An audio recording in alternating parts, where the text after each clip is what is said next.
Micro project Bangla চ্যানেলের পক্ষ থেকে আপনাদেরকে স্বাগতম। আশা করি ভালো আছেন সবাই। কিছুদিন আগে অনলাইনে আমি এরকম একটি মিনি ব্লুটুথ স্পিকার দেখেছিলাম। সেটা দেখেই মনের মধ্যে ইচ্ছা জাগলো, আসলে এটা কি বাড়িতে বসে নিজের হাতে তৈরি করা যাবে না? সেই মনে হওয়ার ইচ্ছা থেকেই নিজের হাতে ঠিক ওই রকম করে তৈরি করার চেষ্টা করেছি এই স্পিকারটি। পুরো ভিডিওটি দেখলে আপনারা জানতে পারবেন কিভাবে এটা তৈরি করেছি। তো চলুন চলে যাই মূল ভিডিওতে।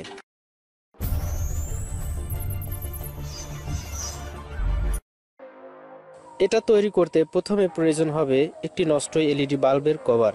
এরকম একটি বাল্বের কভার আমাদের অনেকের বাড়িতেই পড়ে থাকে। এরপর প্রয়োজন হবে এরকম একটি স্পিকার। এটা 10 ওয়াট ক্ষমতার একটি স্পিকার। স্পিকারটি এলইডি বাল্বের এই কভারে এভাবে ফিটিং করতে হবে। এরপর প্রয়োজন হবে একটি ব্যাটারি, যাতে এটা পোর্টেবল স্পিকার হিসেবে ব্যবহার করা যায়। আমার হাতে যে ব্যাটারিটি দেখতে পাচ্ছেন, এটা 3.7 ভোল্টের একটি ব্যাটারি। ব্যাটারিটি পূর্বে মোবাইলে ব্যবহৃত হলেও এটা দিয়ে আমার কাজ চলে যাবে। আর লাইটিং ইফেক্টের জন্য প্রয়োজন হবে 5mm RGB LED। দেখতে পাচ্ছেন আমি মোট 4টি বাল্ব নিয়েছি, চাইলে এর থেকে বেশি বাল্বও নিতে পারেন। আরো প্রয়োজন হবে একটি 10K রেজিস্টার, যেটা লাইটিং ইফেক্টের জন্য ব্যবহৃত এলইডি গুলোর প্রোটেকশন হিসেবে কাজ করবে। সর্বশেষে মূল যে জিনিসটি প্রয়োজন হবে তা হলো এরকম একটি ব্লুটুথ সুবিধাযুক্ত অডিও অ্যাম্পলিফায়ার সার্কিট। সার্কিটটির মডেল DWCT14+। ইতিমধ্যে আমি এই সার্কিটের বিস্তারিত রিভিউ আমার চ্যানেলে আপলোড করেছি, চাইলে দেখে আসতে পারেন। লিংক ডেসক্রিপশনে দেওয়া থাকবে।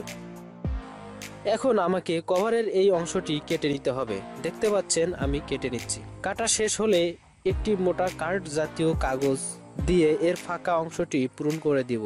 চাইলে এখানে প্লাস্টিকের টুকরাও ব্যবহার করা যাবে। আমি যথারীতি পরিমাপ মতো কেটে নিয়ে সুপার গ্লু আঠা দিয়ে আটকিয়ে দেব।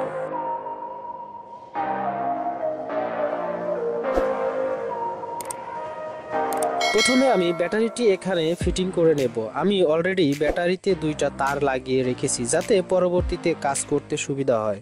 আমি হট গ্লু ব্যবহার করছি ব্যাটারিটি আটকানোর জন্য। আপনারা চাইলে অন্য যে কোনো আঠা ব্যবহার করতে পারেন।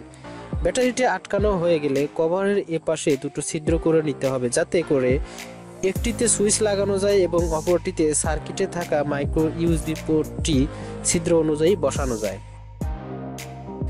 দেখুন ছিদ্র করা হয়ে গেছে। এখন আমি যথারীতি সুইচ বসিয়ে নেব এবং ব্যাটারির একটি তার সুইচের সাথে সোল্ডার করে নেব।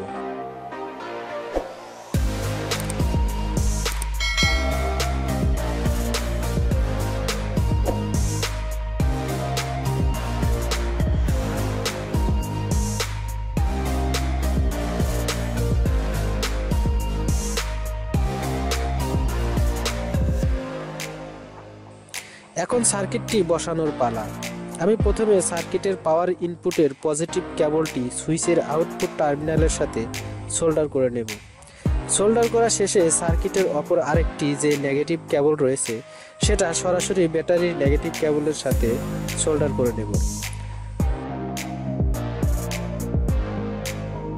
লক্ষ্য করে দেখুন, লাগানোর সাথে সাথে সার্কিটটি অন হয়ে গেছে, তার মানে কানেকশন ঠিকঠাক মতো হয়েছে। এবার দেখুন সুইচ অন অফ করলে সার্কিটটিও অন অফ হচ্ছে। এ পর্যায়ে এই অংশের কাজ শেষ। এখন RGB লাইটিং সেটিং এর কাজ করব। এর জন্য আমি এলইডি বাল্বের সাথে থাকা হিটসিঙ্কটি ব্যবহার করব। এর জন্য আমাকে প্রথমে 5mm বাল্বের পরিমাপ অনুযায়ী 4টি ছিদ্র করে নিতে হবে। ছিদ্র করার জন্য আমি এরকম মিনি ড্রিল মেশিন ব্যবহার করছি, যেটা আমি নিজেই তৈরি করে নিয়েছি। কিভাবে এটা তৈরি করেছি সেটা দেখতে চাইলে ডেসক্রিপশন বক্স চেক করার অনুরোধ রইল। ছিদ্র করা শেষ হলে আমি বাল্বগুলো বসিয়ে নেব এবং বাল্বগুলোর পজিটিভ ও নেগেটিভ টার্মিনাল অনুযায়ী বাঁকিয়ে অ্যাডজাস্ট করে নেব।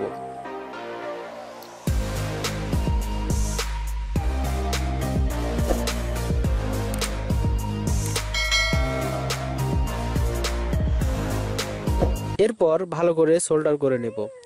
সোল্ডার শেষ হলে এর বিপরীত টার্মিনালগুলো যুক্ত করার জন্য শর্ট কেবল ব্যবহার করব।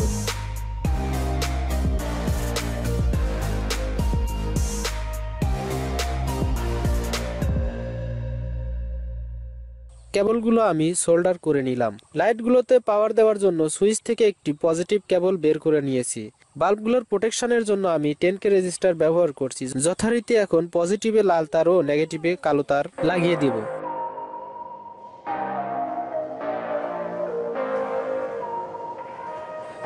লাগানো শেষে সুইচ দেওয়ার সাথে সাথে দেখতে পাচ্ছেন বাল্বগুলো জ্বলছে এবং সার্কিটটিও অন হয়ে গেছে। এ পর্যায়ে আমি অডিও কেবলটির তার ছিদ্র দিয়ে ঢুকিয়ে বাইরে বের করে আনলাম। এখন এই অডিও আউটপুট কেবলের সাথে স্পিকার কানেক্ট করব। যথারীতি আমি স্পিকারটি নিয়ে অডিও কেবলটি ভালো করে সোল্ডার করে নিলাম। এ পর্যায়ে আমি কভারের এই অংশটি ড্রিল দিয়ে ছিদ্র করে নিলাম, যাতে অডিও ভালোভাবে বাইরে বের হতে পারে। দেখতে পাচ্ছেন আমি সুন্দর করে ছিদ্র করে নিয়েছি। এখন হট গ্লু দিয়ে আমি স্পিকারটি এখানে লাগিয়ে দেব।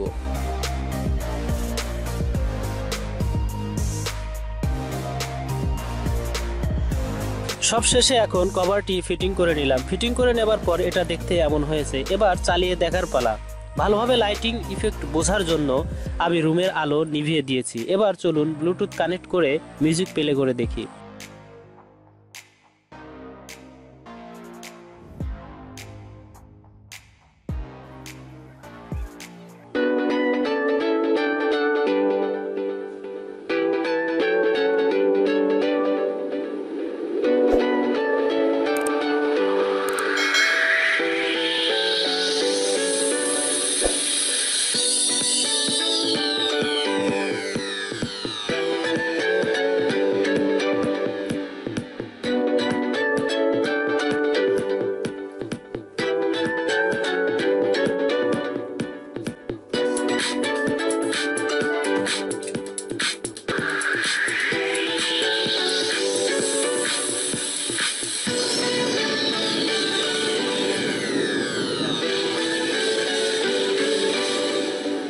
সবকিছু মিলিয়ে এটার সাউন্ড বেশ ভালোই মনে হয়েছে। আশা করি আপনাদের কাছেও এটা ভালো লেগেছে।